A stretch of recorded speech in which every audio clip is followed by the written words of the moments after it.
कलीमुद्दीन ने की भाजपा के मुंह से निवाला छीनने की कोशिश। कलीमुद्दीन के समर्थन में खुलकर आया जाटव समाज। सभी वर्गों को अपने साथ जोड़ रहे सपा नेता मोहम्मद कलीमुद्दीन। उत्तर प्रदेश के 2022 के विधानसभा चुनाव में लगभग 60 दिन का समय शेष है और सभी पार्टियां इस वक्त उत्तर प्रदेश में अपनी सत्ता काबिज करने की हर संभव कोशिश कर रही है। लेकिन 2022 के विधानसभा चुनाव का मुकाबला भाजपा बनाम सपा ही दिखाई दे रहा है। आपको बता दें कि उत्तर प्रदेश की 403 विधानसभा सीटों पर चुनाव होना है।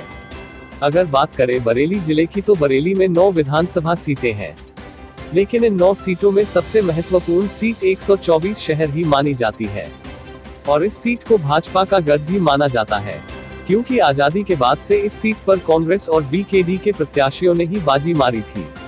लेकिन उसके बाद भारतीय जनसंघ ने भी इस सीट पर अपना कब्जा जमाया था और इसके बाद से अब तक भाजपा लगातार इस सीट पर काबिज हो गई है।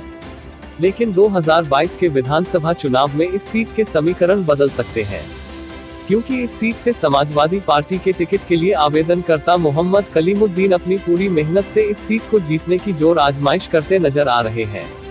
आपको बता दें, मोहम्मद कलीमुद्दीन काफी लंबे अरसे से समाजवादी पार्टी से जुड़कर समाज के लिए कार्य करते रहे हैं और 2022 के विधानसभा चुनाव के मद्देनजर जातीय सम्मेलन के जरिए वाल्मीकि समाज, राठौर समाज, गंगवार समाज के अलावा सभी वर्गों को अपने साथ जोड़ते हुए समाजवादी पार्टी को मजबूत कर रहे हैं और अपनी ताकत का एहसास करवा रहे हैं। इसी क्रम में आज 124 शहर विधानसभा के वीर सावरकर नगर से सटे हुए इलाके बिहार कला में 124 शहर विधानसभा से समाजवादी पार्टी के टिकट के लिए आवेदनकर्ता ओमेगा क्लासेस के डायरेक्टर मोहम्मद कलीमुद्दीन के समर्थन में स्थानीय लोगों ने एक विशाल जनसभा का आयोजन किया। इस विशाल जनसभा का आयोजन कृष्णपाल सिंह ने किया, जिसमें सैकड़ों की संख्या में महिलाओं और पुरुषों ने पहुंचकर कलीमुद्दीन के साथ होने का सबूत पेश किया। कार्यक्रम में वक्ताओं ने मौजूदा भाजपा सरकार की नीतियों की जमकर आलोचना करते हुए समाजवादी पार्टी के कार्यकाल की उपलब्धियों का बखान किया और कहा कि सिर्फ समाजवादी पार्टी ही एकमात्र ऐसी पार्टी है जो उत्तर प्रदेश की जनता का विकास चाहती है। इसलिए हम सबको एक साथ मिलकर कलीमुद्दीन के हाथों को मजबूत करना चाहिए। जैसे ही कलीमुद्दीन सभा स्थल पहुंचे तो वहां मौजूद लोगों ने फूल माला पहनाकर जोरदार स्वागत किया। सभा में आने वाले सभी लोगों का कलीमुद्दीन ने हृदय की गहराइयों से धन्यवाद किया और मंच से बोलते हुए कहा कि आप सभी को अपने बच्चों की बेहतर शिक्षा, स्वास्थ्य और अच्छा रोजगार चाहिए, तो हम सबको एक साथ इकट्ठा होकर समाजवादी पार्टी को वोट और सपोर्ट देना चाहिए। अगर हम सब लोग एक प्लेटफॉर्म पर आ गए तो 2022 में समाजवादी पार्टी की सरकार बनने से कोई नहीं रोक सकता है। आज के इस कार्यक्रम में सैयद जमील अहमद, कृष्णपाल, छोटू, लक्ष्मी सिंह, सुरेश, भगवान दास, संतोष आदि लोग मौजूद रहे। आपको बता दें कि मोहम्मद कलीमुद्दीन लगातार भाजपा के गढ़ में सेंध मारते हुए दिखाई दे रहे हैं, क्योंकि आज जिस इलाके में विशाल सभा का आयोजन किया गया, इस इलाके को भाजपा का सबसे मजबूत गढ़ कहा जाता है। लेकिन भाजपा का मजबूत गढ़ होने के बावजूद भी कलीमुद्दीन भाजपा के मुंह से निवाला छीनने की कोशिश कर रहे हैं। हालांकि समाजवादी पार्टी में टिकट के दावेदारों की एक लंबी फहरिस्त दिखाई देती है, लेकिन टिकट किसको मिलेगा ये तो आने वाला वक्त ही बताएगा। बरेली से रफी मंसूरी की रिपोर्ट। कलीम साहब, आज आपने जो प्रोग्राम किया है बिहार मान नगला में, वो सावरकर नगर उससे जुड़ा हुआ है और भारतीय जनता पार्टी आरएसएस का कट्टर समर्थकों का गढ़ है। यहाँ पे प्रोग्राम के आयोजक कौन थे? यहाँ पर जो हम लोगों ने प्रोग्राम किया है, इसके जो आयोजक थे वो कृष्णपाल थे और दूसरे जो थे वो लक्ष्मी थे, जो पार्षदी का चुनाव लड़ चुकी हैं। आज जहाँ पर आपने कार्यक्रम किया है, आज का कार्यक्रम ऐसा है कि जितने भी शहर विधानसभा से दावेदार हैं, उसमें पहला एक ऐसा कार्यक्रम हम देख रहे हैं जहां पे भाजपा के सीने पे चढ़ करके आपने लोगों को संबोधित किया है। नहीं, बिल्कुल सही बात है।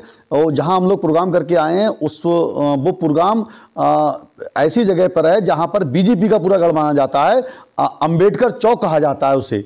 वहां पर समाजवादी के समर्थक बहुत कम होते थे, लेकिन ये पार्टी का और हमारे राष्ट्रीय अध्यक्ष जी का जो चेहरा है उसे देखकर ये सब लोग उसके तरफ मुड़ गए हैं और आज सब लोग समाजवादी पार्टी जिंदाबाद, माननीय अखिलेश यादव जिंदाबाद करते हुए नजर आए। ये पार्टी के लिए बहुत अच्छा संकेत है।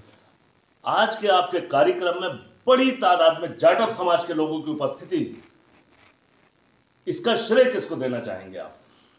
दरअसल ये जो पार्टी के जो हमारे अपने लोग हैं, हमारी अपनी टीम है, वो एक मजबूती से काम कर रही है। कृष्णपाल हैं, सुरेश हैं और ये लक्ष्मी साहब हैं। इन लोगों ने जो एक मेहनत की और उसका नतीजा है कि 95% से ऊपर जाटा समाज वहाँ पर मौजूद था और सब जाटा समाज समाजवादी पार्टी के समर्थन में नारे लगाते हुए नजर आ रहा था। और उससे भी ज़्यादा इंपॉर्टेंट बात यह है कि सब लोगों की जो मोहब्बत हमारे लिए है, हमारे कलीम के लिए जो मोहब्बत है, उसके लिए भी हम शुक्रगुजार हैं कि सब लोगों ने जिस तरीके से कलीम की हौसला अफजाई किया था, मैं उन लोगों का भी शुक्रगुजार हूँ। जिस तरीके से आप लगातार जातीय सम्मेलन के जरिए, जैसे आपने पहले राठौड़ समाज की महिलाओं का सम्मान किया, उसके बाद गंगवार समाज की महिलाओं का सम्मान किया, आज एक ये प्रोग्राम रखा आपने, इसमें भी बड़ी संख्या में लोग देखे गए। किस तरीके का संदेश जाता है 2022 के विधानसभा चुनाव को लेकर? बिल्कुल, निश्चित तौर पर हम सरकार बनाने जा रहे हैं। आप ये सम्मेलन के सहारे ये तमाम चीज़ें ऐसी हो रही हैं, सामने आ रही हैं, इससे इस बात साबित हो गई कि लोगों का रुझान समाजवादी पार्टी की तरफ काफ़ी ज़्यादा है और लोग समाजवादी पार्टी को पसंद कर रहे हैं, साथ में लोग कलीम को भी पसंद कर रहे हैं। इस चीज़ को आप भी देख सकते हैं। आपका बेस वोट क्या है? दरअसल हमारा बेस वोट, जैसे लोग कहते हैं मुस्लिम समाज, ये सही बात है कि हम लोगों का मुस्लिम समाज तो बेस वोट है ही, लेकिन इसके साथ साथ हिंदू समाज का भी हम वोट काफ़ी लेने में कामयाब हो रहे हैं। इस बार समाजवादी पार्टी को 50% से ऊपर हिंदू समाज का वोट मिल रहा है और इसी बल पर हमारे राष्ट्रीय अध्यक्ष जी 400 सीटों के लिए कह रहे हैं। उसका रीजन ये है, अभी पिछले दिनों एक इत्र समाजवादी पार्टी के कार्यकर्ताओं द्वारा या उनके उद्योगपतियों द्वारा लॉन्च किया गया, जिसका नाम था समाजवादी पार्टी का इत्र। उसको लेकर अभी अमित शाह जी 31 दिसंबर को बरेली में तशरीफ़ लाए, तो उन्होंने कहा कि हमने एक ऐसी दुर्गंध को दूर करने का काम किया है जो उत्तर प्रदेश में दुर्गंध मचाई हुई थी। नहीं, वो तो सब इस तरीके की जुमलेबाजी करते ही हैं और वो सब उस पर काम चल रहा है, उस पर देखा जा रहा है कहाँ क्या है।